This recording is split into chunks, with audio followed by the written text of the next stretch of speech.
Hello student, welcome to my maths class.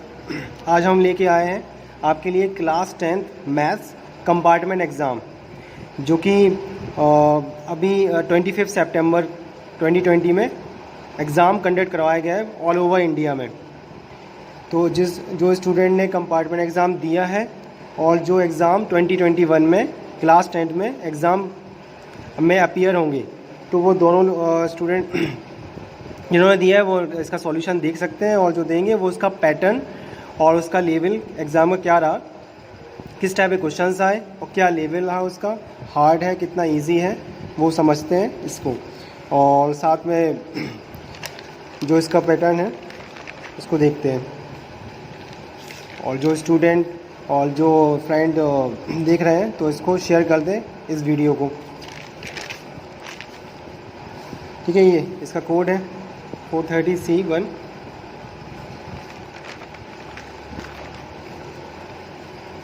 ज़्यादा questions NCERT से related हैं, NCERT का बेस है उसमें पेपर में। और देखते हैं एमसीक्यूज़। पहला क्वेश्चन है the decimal expansion 27 to the power 2 and 5 to the power 3। ये रियल नंबर फर्स्ट चैप्टर का क्वेश्चन है और ये डेसिमल एक्सपेंशन में करना है। डेसिमल एक्सपेंशन में तब करते हैं क्वेश्चन फुल सॉल्यूशन के साथ बताते हैं कि क्वेश्चन कैसे सॉल्व होंगे, आप एग्ज़ाम में कैसे करेंगे। Class 10 maths compartment exam 2020।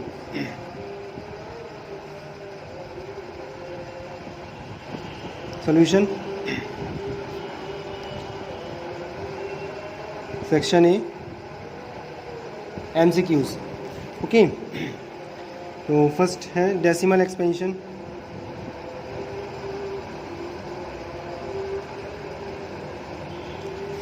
क्या दिया हुआ है 27, 2 और 5 टू द पावर 3।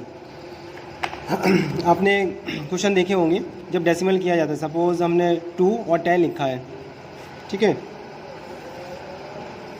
2 और 10 है। तो अगर हमें डेसिमल एक्सपेंशन करना है तो जीरो जितने नीचे डिनोमिनेटर में दिए गए होंगे तो उतनी शिफ्टिंग ऊपर की जाएगी एक नंबर पहले। सपोज़ 25 लिखा हुआ है और यहाँ पर है तो 2.5 होगा। अब सेम, और ये फैक्टर क्या होता है डिनोमिनेटर 10 की फॉर्म में, इसके फैक्टर 10 के लिए 2 और 5 के फैक्टर्स होते हैं, ठीक है। 2 और 5 की फैक्टर होना चाहिए, तब डिनोमिनेटर में 10 की फॉर्म आती है। तो 2 और 5 तो है, लेकिन इसकी जो पावर है वो सेम नहीं है। तो पावर सेम करने के लिए किसी कमी है, ये 3 है तो ये भी 3 होना चाहिए, तभी 10 की फॉर्म में आएगा। तो 2 की पावर ऊपर और 2 की पावर नीचे मल्टीप्लाई करेंगे तो क्या हो जाएगा इसका डबल 54, और ये आ जाएगा 2 और 5 की पावर 3। नेक्स्ट क्या होगा 54 डिवाइडेड बाई 10 मीन्स 1000, 1000 मीन्स 3 0, तो शिफ्टिंग हो जाएगी 0.054, 0.04। तो ये फर्स्ट वाला सेकेंड है बी पार्ट, तो इसका आंसर आ जाएगा क्लियरली। सेकेंड क्या है, क्वाड्रेटिक इक्वेशन है x² + 4x + 5। अब इसके रूट्स बताना है, क्या रूट्स होंगे। अब ये क्वाड्रेटिक इक्वेशन की लास्ट एक्सरसाइज एनसीईआरटी में है, नेचर ऑफ द रूट्स के बारे में डिस्कस करते हैं। क्या आएगा इसका, डी कैसा आएगा। अगर डी पॉजिटिव आता है तो नेचर ऑफ द रूट्स क्या होगा, डी नेगेटिव है, डी इक्वल है, तो ये उसके अकॉर्डिंग क्या क्या होता है वो देखते हैं। कि क्वाड्रेटिक इक्वेशन दी गई है x² + 4x + 5 = 0। ओके, तब कंपेयर करेंगे, कंपेयर विद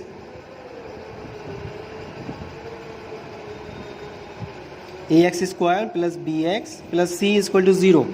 कंपेयरिंग, कंपेयर करने के बाद क्या है, a = 1, क्योंकि इसमें 1 दिया गया है तो 1 हो जाएगा, b = 4 है और c = 5। तो इसके लिए डिस्क्रिमिनेंट निकालते हैं। d क्या वैल्यू होती है, क्या फॉर्मूला, b² - 4ac। तो b की वैल्यू 4² - 4 × a × 5, 16 - 20। आंसर क्या आएगा, सब्ट्रैक्ट करने पे माइनस का 4। अब -4 है, अभी चेक करो d की जो वैल्यू है -4 है, तो विच इज़ लेस देन 0। अगर लेस देन 0 है, ठीक है, तो क्या कंडीशन होती है। तो नेचर ऑफ द रूट्स क्या होता है डी का, नेचर ऑफ द रूट्स होता है नॉट रियल। जो रूट्स आएंगे वो रियल नहीं है, इमेजिनरी है। इसको दूसरे वर्ड में इमेजिनरी बी यूज़ करते हैं, इमेजिनरी रूट्स हैं। अगर पॉजिटिव आता तो वो रियल एंड डिस्टिंक्ट होते, पॉजिटिव नंबर्स आता, नेगेटिव आया है। अगर इक्वल आता, वैल्यू ज़ीरो आती तो वो equal real and equal roots हो जाते। ओके, ये आपको सॉल्व कर रहे हैं। अदरवाइज़ आपको डायरेक्ट आंसर मालूम है तो आप एमसीक्यू में डायरेक्ट आंसर लिख सकते हो एग्जाम में। सेकंड ऑल में ऑप्शन दिया गया, या तो ये आप एमसीक्यूज करो या दूसरा वाला इसका करो आप सॉल्व। तो दूसरे वाले में क्या दिया हुआ है, product of two consecutive even integers 528, तो कोऑर्डिनेट इक्वेशंस बताना है। अब इसका स्टेटमेंट दिया है तो इसका दो कॉन्जिक्यूटिव इवन नंबर्स, तो थर्ड के लिए लेट टू कॉन्जिक्यूटिव मीन्स होता है लगातार, एक के बाद एक, तो इवन इंटीजर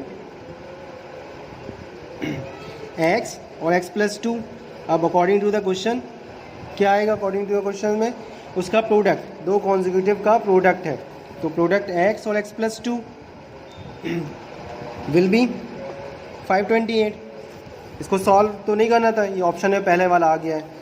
इनका मल्टीप्लाई करेंगे तो ये कोऑर्डिनेट इक्वेशन फॉर्म आएगी, तो by splitting the middle terms आप सॉल्व कर ले सकते हैं, इसके रूट्स और फैक्टर फाइंड कर सकते हैं। फोर्थ क्या है, fourth distance of the point P from origin. अगर ऑरिजिन से डिस्टेंस निकालना हो किसी पॉइंट की तो वो डिस्टेंस फार्मूला यूज़ करते हैं। डिस्टेंस फार्मूला, जैसे डिस्टेंस फार्मूला क्या होता है, अगर दो पॉइंट है x1 y1 और x2 y2, तब डिस्टेंस फार्मूला डिस्टेंस निकालते हैं x2 minus x1 square plus y2 minus y1 square. Okay, लेकिन यहाँ पर किससे है, जो डिस्टेंस फाइंड करना है point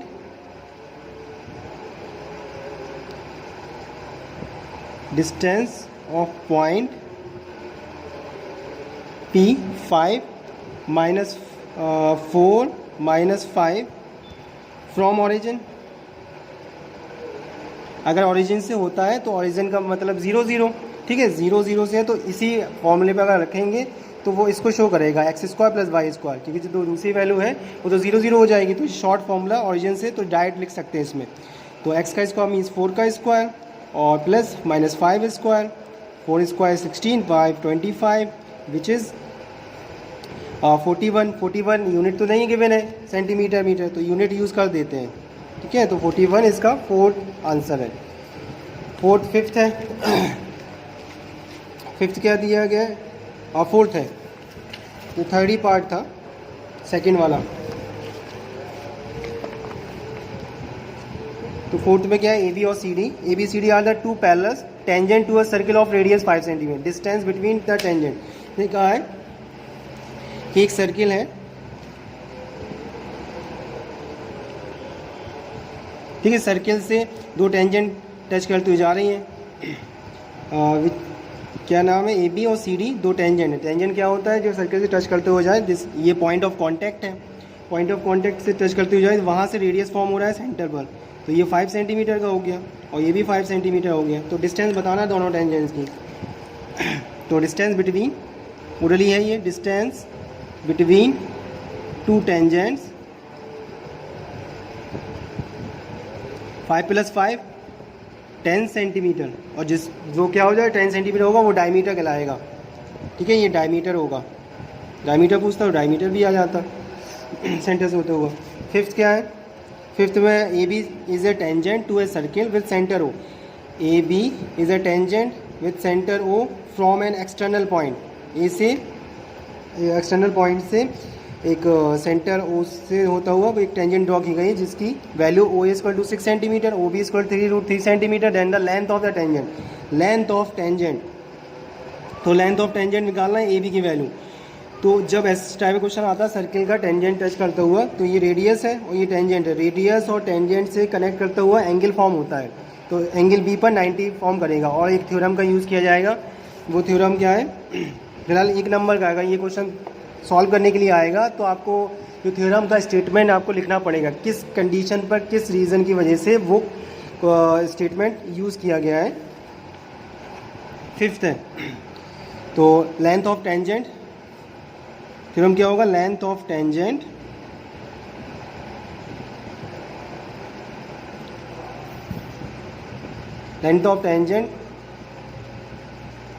eight the point of circle is perpendicular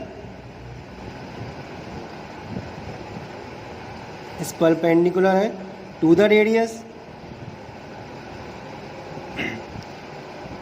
through point of contact. Okay, ये है स्टेटमेंट। इस रीज़न से वो 90 फॉर्म करेगा। यहाँ पर जो 90 आएगा बी पर 90 वो इस पे होगा। लेंथ और जो टेंजेंट्स है वो सर्किल के किसी भी पॉइंट पर एट एनी पॉइंट, ठीक है, एट एनी पॉइंट और सर्किल वो परपेंडिकुलर होती है टू द रेडियस पर, परपेंडिकुलर है और through the point of contact से होकर जाती है। तो इस कंडीशन पर हम कह सकते हैं आर टी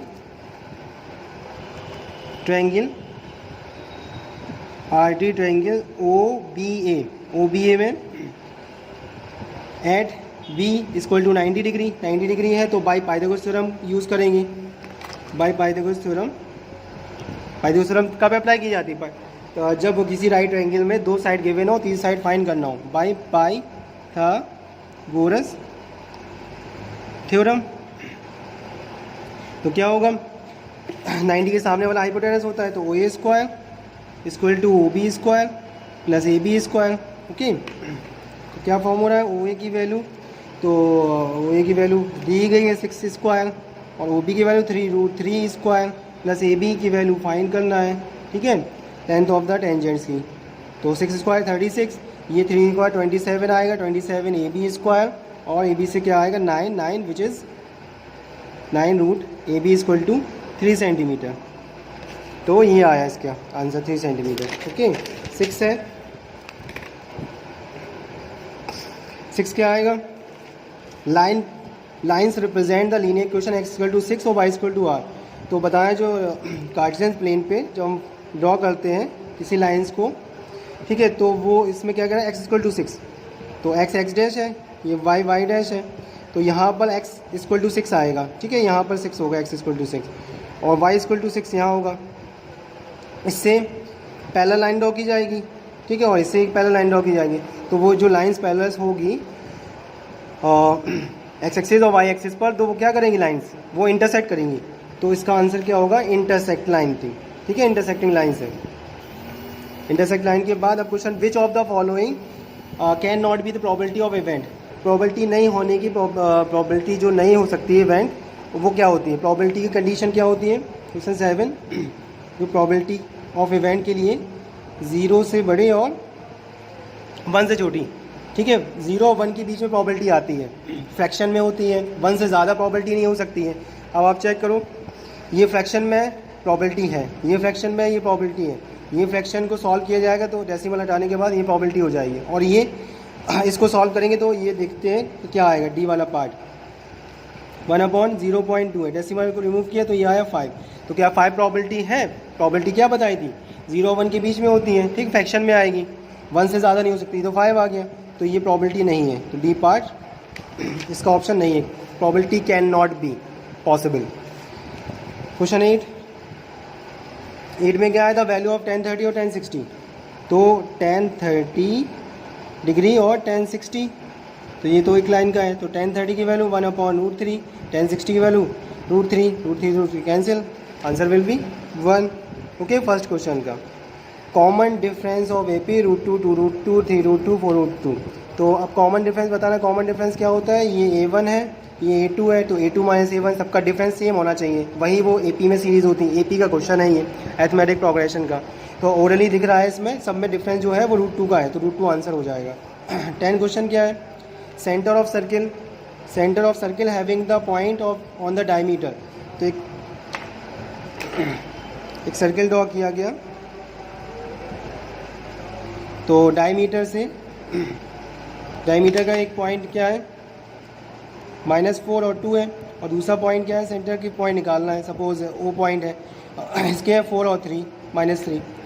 तो जब 2 पॉइंट गिवन हो तो मिड फॉर्मूला लगाया जाता है, मिड पॉइंट निकालना ना, सेंटर निकालना है, तो बाय मिड पॉइंट फॉर्मूला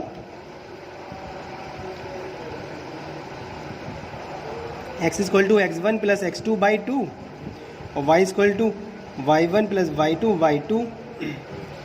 तो ये क्या हो गया, x1 y1 x2 y2, ठीक है।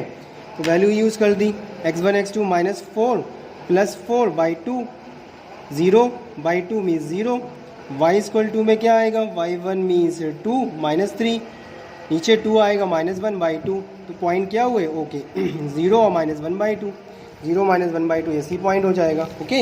इस तरीके से mid point formula. Next question, MCQs हो गए। अब ये ओरली है, फिल इन द ब्लैंक्स है। फिल इन द ब्लैंक्स आप देख सकते हैं, टू ट्रायंगल्स आर सिमिलर है, देयर करस्पॉन्डिंग साइड्स आर।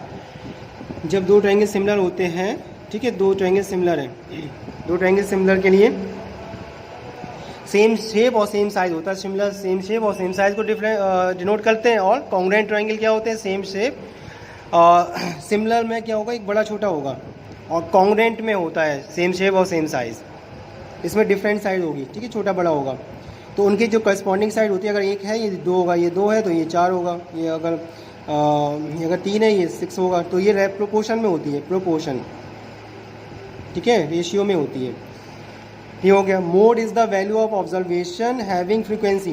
तो मोड फ्रीक्वेंसी जो मॉडल क्लास होता है, जब हम मॉड निकालते हैं फॉर्मूले पे अप्लाई करके, तो पहले चेक करते हैं कि जिसकी मैक्सिमम फ्रीक्वेंसी होगी वही मोड कहलाता है, मॉडल क्लास कहलाता है। तो मैक्सिमम फ्रीक्वेंसी, ठीक है, या हाईएस्ट फ्रीक्वेंसी, हाईएस्ट फ्रीक्वेंसी या maximum frequency. S n denote the sum of the first n term A P बराबर S2 - S1। तो S2 - S1 का अब ये क्वेश्चन सॉल्व करने वाला है 13 में क्या है, सम SN बराबर formula, sum of n terms,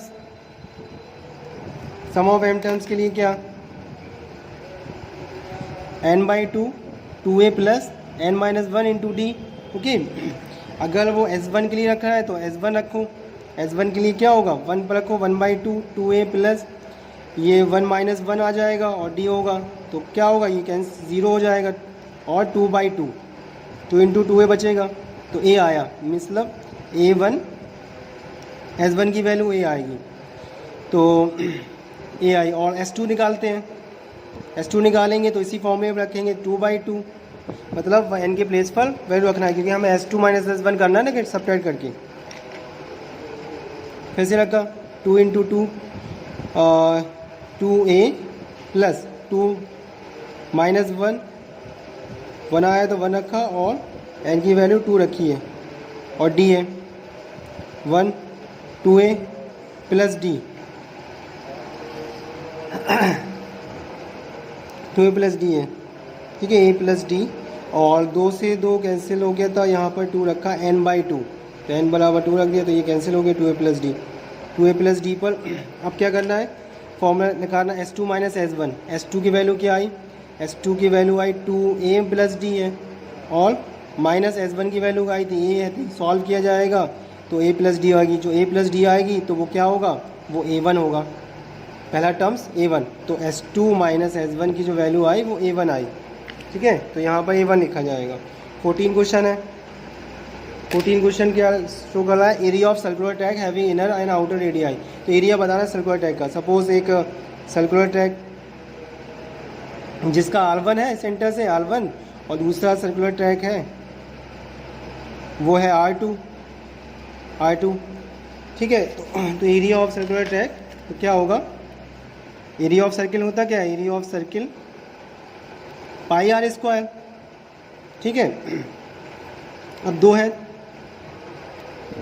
area of circular track, बीच वाला निकालना हो तो फिर πr1 R2 से, πr2 से R1 को सब्ट्रैक्ट कर लो, ठीक है। तो पाई कॉमन, R2² - R1², ये फॉर्मूला आ जाएगा, ठीक है, ये सर्कुलर ट्रैक का। और क्या है 15, probability of non happening event E = 0.85। Probability not happening की है तो क्या एक फॉर्मूला होता है, प्रोबेबिलिटी हैपनिंग इवेंट होना और प्रोबेबिलिटी नॉट इवेंट, वो 1 के बराबर होगा, ठीक है। अगर हमने किसी कोई भी वर्क 70% किया तो कितने परसेंट नहीं किया, 30% नहीं किया, अगर 70 और 30 ऐड करेंगे तो वो 1 वर्क के बराबर हो जाएगा। परसेंट भी ऐसी होती है, 70% हुआ है, 30% नहीं हुआ है, तो 100% पूरा वर्क होगा, ठीक है। तो उसी हिसाब से प्रोबेबिलिटी भी होती है। प्रोबेबिलिटी मीन्स पॉसिबिलिटीज़, क्या चांसेस हैं, तो चांसेस इसमें क्या दिए गए हैं, तो नॉट हैपनिंग के हैं 0.75 नॉट हैपनिंग के हैं, तो प्रोबेबिलिटी इवेंट होने के, तो प्रोबेबिलिटी निकालना है तो ये 1 से सब्ट्रैक्ट होगा 0.75, तो क्या आएगा सब्ट्रैक्ट करने पर 0.25, तो ये हैपनिंग के हैं, होने की प्रोबेबिलिटी है ये। ठीक है, तो 15 हो गया है। 16 क्या है, ओरली है 16 में क्या आएगा, using the graph of polynomial, ये दिया गया फिगर्स 2 में देखना है।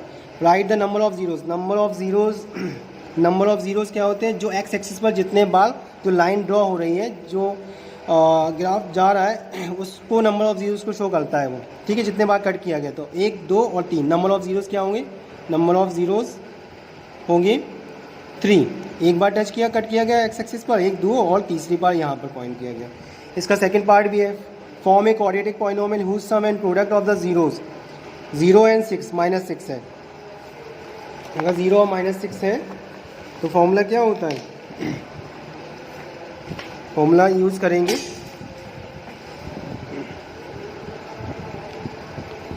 करेंगे, इसमें क्वेश्चन क्या, सम, तो सम मीन्स है, क्वेश्चन 16 का था, सम मीन्स अल्फ़ा प्लस बीटा। ठीक है, सम अल्फ़ा प्लस बीटा बराबर कितना दिया गया है 0, और प्रोडक्ट कितना दिया गया है, प्रोडक्ट है -6। तो क्वाड्रेटिक पॉलिनोमियल की जो फॉर्म होती है वो k एक्स स्क्वायर माइनस का alpha plus beta sum of the zeros और alpha into beta product of the zeros, k x square minus 0 आएगा x से प्लस -6, तो क्या आएगा k एक्स स्क्वायर माइनस का 6, तो इसका ये आंसर होगा। ठीक है, ये वाले का फॉर्म क्वाड्रेटिक पॉलिनोमियल का फॉर्म। 17 क्या है, 17 2 sin a इक्वल टू 1 है, find the value of tan a, तो tan a की वैल्यू निकालना है, 2 sin a इक्वल टू 1 है और वैल्यू ऑफ tan a, तो sin a इक्वल टू 1/2 1/2 है, तो 1/2 किसकी होती है साइन में वैल्यू, साइन 30 की वैल्यू होती है 1/2, a इक्वल टू 30 आया। अब इसमें रख दो tan 30 पे, तो tan 30 की वैल्यू क्या होगी, tan 30 की वैल्यू 1/√3, तो ये वैल्यू आ जाएगी 1/√3। ओके, क्वेश्चन नंबर 18 है, both types of ogive draw same the graph intersect 45 और 60 है। इंटरसेक्ट मीडियन, अगर मीडियन निकालते हैं, मीडियन ग्राफ बनाते हैं, तब जो क्या होता है, जो एक्स एक्सिस पर है, ठीक है, और वाई एक्सिस पर है, तो जहाँ से एक्स एक्सिस पर जाएगा तो ये एक्स एक्सिस वाला जो पॉइंट होगा वो मीडियन कहलाएगा, यहाँ से 45, और जो वाई एक्सिस पर होगा ये 60 होगा। ठीक है, तो 60 और 45 यहाँ जाके मिलेंगे, 45 और 60। ठीक है, तो मीडियन क्या होगा 45, मीडियन इसका 45 है। 19 क्या है, 19 question, angle of elevation top of the building from a point of the ground which is 20 metre away from the foot of the building is 60 degree, find the height of the building. तो आप एक अब video बहुत बड़ा हो रहा है जिससे कि जल्दी शॉर्ट में बता रहे हैं। ठीक है, ये 60 डिग्री है, 60 डिग्री है, यहाँ पर यूज़ किया गया 20 मीटर अवे है, 20 मीटर अवे है, तो क्या करेंगे, और फाइंड क्या करना है, find the height of the building, ये हाइट ऑफ द बिल्डिंग है। ठीक है, तो हाइट ऑफ द बिल्डिंग के लिए तो क्या यूज़ करेंगे, परपेंडिकुलर है दिया गया है, तो PVP HHB का यूज़ करते हैं, PVP HHB, तो परपेंडिकुलर हाइपोटेनस है और बेस अपॉन हाइपोटेनस है, तो बेस कितनी दी गई है, अगर कॉस परपेंडिकुलर अपॉन बेस लगा दो, परपेंडिकुलर अपॉन बेस, तो 10 के लिए, tan 60 के लिए परपेंडिकुलर अपॉन बेस होगा, तो कितना आया, परपेंडिकुलर दिया गया h है और बेस कितना है 20 है, तो tan 60 की वैल्यू का क्या आ गई √3 है, तो h/20, तो इसका आंसर क्या आया, h बराबर 20√3, यूनिट क्या दी गई थी, मीटर, 20 क्वेश्चन, ये आंसर आएगा। Find the area of triangle form by the point ABC, area of triangle निकालना है, तो एरिया ऑफ ट्रायंगल्स के लिए अगर हम इस पे देखते हैं तो पहला पॉइंट 0 0, तो यहाँ 0 0 होगा। ठीक है, दूसरा पॉइंट B की वैल्यू क्या होगी, B 4 है तो x के लिए 4 0 यहाँ पर आएगा, और C के लिए 0 9 है तो y के लिए C 0 9 यहाँ पर आएगा। ठीक है, तो अगर वो हमें निकालना हो एरिया ऑफ ट्रायंगल, तो 1/2 बेस इंटू हाइट है, 1/2 बेस कितना है, बेस 4 है और हाइट कितनी है 9 है, तो 2 9 2 18 एरिया दिएगा, यूनिट स्क्वायर यूनिट। ठीक है, स्क्वायर यूनिट में आ जाएगा 18। ठीक है, इस तरह से SCF LCM का फॉर्मूला है, SCF इंटू LCM बराबर प्रोडक्ट ऑफ 2 नंबर्स, तो आप वैल्यू रखना और डिवाइड करना, आंसर आ जाएगा। इसी टाइप के ये क्वेश्चंस हैं। 2 कंसेंट्रिक सर्किल्स का दिया गया है, अल्फ़ा बीटा वाला दिया गया है, ठीक है। ये AP का क्वेश्चंस है, ये क्वेश्चन आप देख लो पूरा, ठीक है। अब वीडियो बड़ी बन रही है तो cos A + B A - B का ये ट्रिग्नोमेट्री क्वेश्चंस हैं, फाइंड द वैल्यू अभी निकाला जा सकता है। ये दिया गया है सरफेस एरिया वॉल्यूम्स का, वॉल्यूम दिए गए, एक कोन का वॉल्यूम दिया गया है और उसका एक स्फीयर का है, तो वॉल्यूम दोनों के बराबर कर दो तो रेडियस की वैल्यू आ जाएगी, वॉल्यूम ऑफ कोन और वॉल्यूम ऑफ स्फीयर। यहाँ पर प्रूफ करने वाले क्वेश्चंस हैं, ये ट्रिग्नोमेट्री क्वेश्चंस हैं, ये सब NCERT क्वेश्चंस हैं, ये NCERT क्वेश्चन है, ठीक है। ये कंस्ट्रक्शन का क्वेश्चन है। और इसके बाद यहाँ पर एरिया रिलेटेड का सर्किल्स है, ठीक है, सेक्टर और सेगमेंट का। तो यहाँ पर बड़ा वाला जो सेक्टर है तो छोटे वाले सेक्टर से सब्ट्रैक्ट कर देंगे तो ये आ जाएगा πr² θ/60 से सब्ट्रैक्ट करते हैं। ये आगे क्रॉस मल्टीप्लिकेशन मेथड, ठीक है, और XY की यहाँ वैल्यू निकालना है तो ये ऑप्शन में दिया गया है, तो आप सब्स्टिट्यूशन एलिमिनेशन मेथड लगा सकते हैं, क्रॉस मल्टीप्लिकेशन मेथड भी लग जाएगा। ये फर्स्ट चैप्टर रियल नंबर्स का है, प्रूफ दैट करना है तो प्रूफ दैट हो जाएगा प्राइम नंबर्स का। ये प्रोबेबिलिटी के क्वेश्चन है, ईजी क्वेश्चन है प्रोबेबिलिटी का, आसानी से हो जाएगा।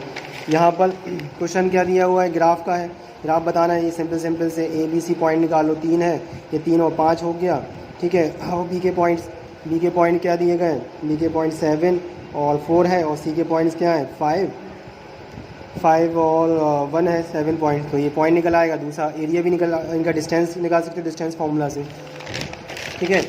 ये लास्ट D सेक्शन है 4 नंबर के, तो 4 नंबर में एक दिया गया है फाइंड द नंबर्स, 2 नंबर्स निकालना है, 2 वेरिएबल्स वाला क्वेश्चन है।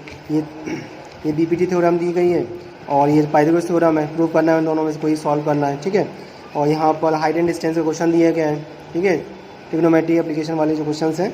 और यहाँ पर बकेट निकालना है, तो ये भी सरफेस एरिया वॉल्यूम क्वेश्चन है। ये second polynomial question, number of zeros find करना है, पॉलिनोमियल का इसमें से ऑप्शन दिए गए, जीरोस एंड कोफिशिएंट का रिलेशन होता है उसको शो करना है। ये मीन का है और ये ओजाइड का है, तो इसमें ऑप्शन दिए गए। तो आपके पास नंबर ऑफ वेराइटीज़ क्वेश्चन है ऑप्शन के, तो आप जो बेटर लगे, जो आपको आता हो, आपको क्वेश्चन दिखा दिए गए। इस तरह से आपका ये पूरा वीडियो बन गया है पूरे पेपर का, आप सॉल्व कर सकते हो। और आप, ठीक है, ये आपका कंप्लीट हो गया है। आप इस वीडियो को आप ज़्यादा से ज़्यादा शेयर कर दें अपने दोस्तों में, ठीक है, उनको भी ये वीडियो देख सकते हैं और क्वेश्चन समझ सकते हैं आगे वाले एग्ज़ाम के लिए। That is all for today.